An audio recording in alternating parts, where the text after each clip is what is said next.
Hello everyone. तो आज हम क्वेश्चन को डिस्कस करेंगे। ये 2022 का PYQ है। इसको हमको 150 वर्ड्स में लिखना है। तो क्वेश्चन है कि the most significant achievement of the modern law in India is the constitutionalisation of the environmental problem by the Supreme Court. Discuss the statement with the help of the relevant case laws. मतलब कि जो environment related problem है उसको constitutionalise करने में supreme court ने बहुत अहम भूमिका निभाया है।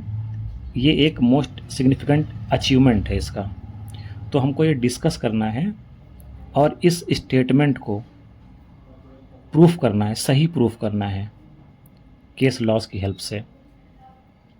तो हमने छोटा सा इंट्रोडक्शन लिखा और इंट्रोडक्शन में लिखा कि Supreme Court has played a pivotal role in constitutionalising environmental issues through the progressive judicial interpretation and expanding constitutional provisions।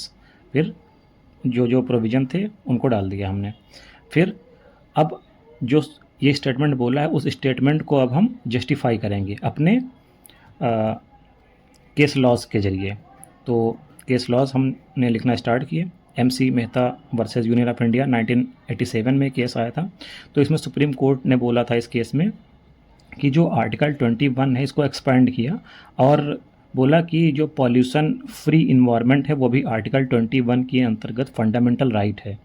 और इसी केस में सुप्रीम कोर्ट ने बोला कि प्रिंसिपल ऑफ एब्सोल्यूट लायबिलिटी को भी इंट्रोड्यूस किया इंडस्ट्रीज़ के लिए। फिर दूसरा केस है Vellore citizens welfare forum case 1996 का। इसमें सुप्रीम कोर्ट ने प्रिकॉशनरी प्रिंसिपल्स को रिकॉग्नाइज़ किया और पॉल्यूटर पे प्रिंसिपल को भी रिकॉग्नाइज किया।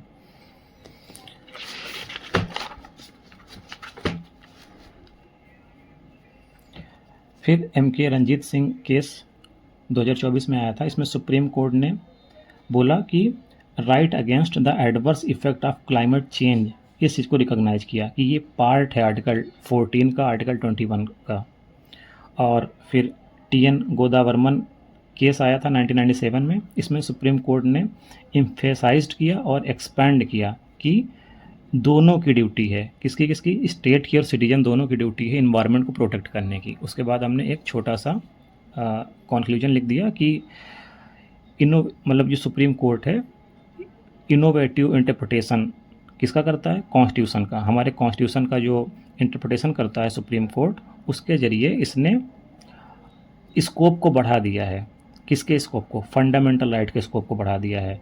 Incorporated the international environmental principles, international environment principle को इनकॉर्पोरेट किया है और इन्वायरमेंटल प्रोटेक्शन को ट्रांसफॉर्म किया है किसमें, जस्टिसिएबल कॉन्स्टिट्यूशनल राइट्स में।